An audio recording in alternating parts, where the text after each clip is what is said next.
Donald Trump is already facing multiple trials next year. He's staring down 78 felony counts in 3 different jurisdictions, and another indictment of the former president is expected as early as this week in Fulton County, Georgia. Several witnesses, including the state's former Republican lieutenant governor, have now indicated that they have been called to testify before a grand jury on Tuesday. And in Washington, D.C., Jack Smith, the DOJ special counsel, has asked for a trial of Trump over the crucial election case to begin on January the 2nd, less than 5 months from now. So what happens if Trump is convicted and sentenced to prison, especially this side of an election?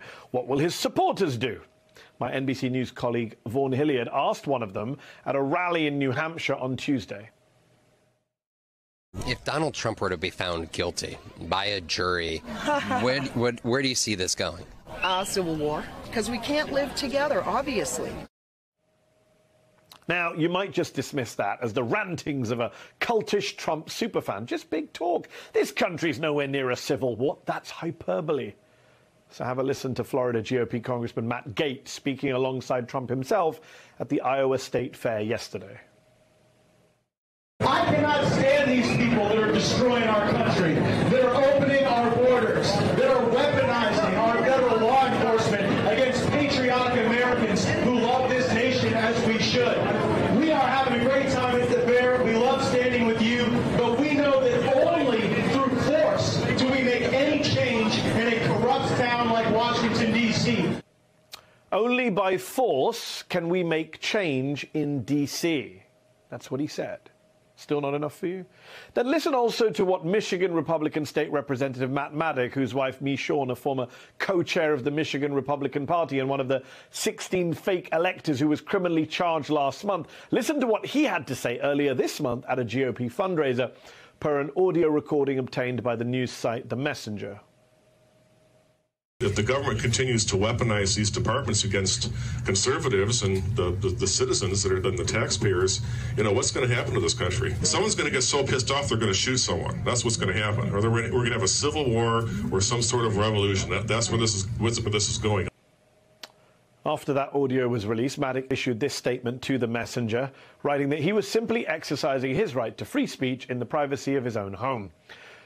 We've reached out to Maddock ourselves for comment, but have yet to hear back. Now, I don't know about you, but stuff like that sends a chill down my spine. Elected Republicans casually discussing, implicitly threatening civil war, shootings, the use of force. Now, you might say again, that's just talk. Talk is cheap. But it's not just talk. Political violence is not just something abstract or something that might happen at some point in the future. It's happening right now. It has been happening and increasing, especially since the violent insurrection at our nation's capital. A new study from Reuters out this week finds that there have been 213 cases of political violence since January the 6th, 2021, in which at least 39 people have been killed. Quote, the biggest and most sustained increase in political violence since the 1970s. These incidents of political violence began rising in 2016, you'll be shocked to hear, around the time of Trump's first run for the presidency. It's Trump supporters who are pushing the civil war narrative, and it's largely Trump supporters engaging in the political violence and domestic terrorism. In fact, we know that 3 Trump supporters have been killed in clashes with law enforcement on or since 1/6. There was Ashley Babbitt, the woman who was shot and killed by a Capitol police officer during the January 6th riot as she tried to force her way through a barricaded door that was protecting members of the House from that mob. Babbitt, an Air Force veteran from California, was an ardent Trump supporter. Her social media pages were devoted to celebrating the then president. Since her death, Trump has praised Babbitt, calling her a, quote, innocent, wonderful, incredible woman. Then there was Ricky Schiffer, the man from Ohio who was killed by police after he fired a nail gun at a Cincinnati FBI building shortly after the Bureau executed a search warrant at the ex-president's Mar-a-Lago residence last summer. Schiffer was a prolific poster on Trump's social media site, Truth Social, in support of the former president. In the days after the FBI's search, he posted multiple times about wanting to engage in violence. One post even called for people to arm themselves and be ready for, quote, combat.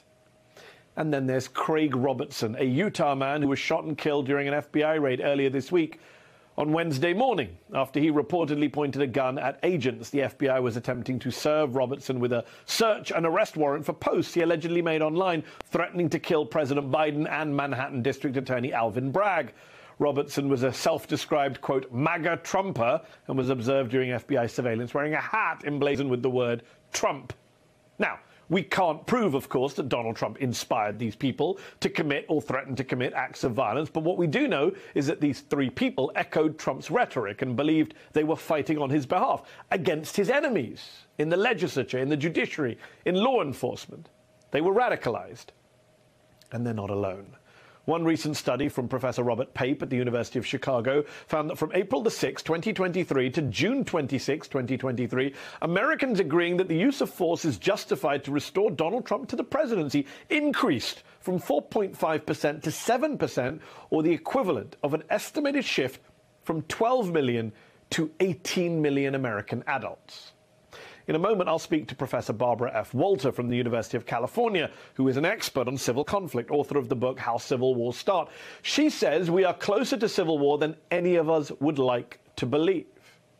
So is it any wonder that on Friday, during a hearing regarding a protective order in the DOJ's election interference case against Trump, Judge Tanya Chutkan issued a stark warning to Trump about witness intimidation?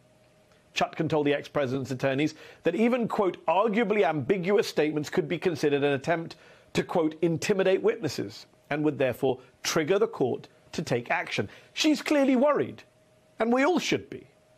I mean, can you imagine if any other presidential candidate in recent decades, Bush, Obama, Clinton, Romney, Biden, had multiple supporters using their candidate's language, being violent and threatening, getting killed by law enforcement while attempting violent crimes? Those candidates' campaigns would have been over before they began.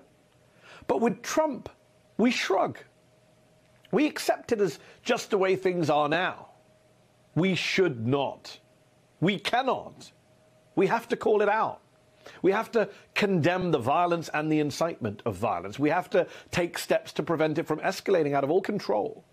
The threat of civil war, of domestic conflict, is no longer hyperbole.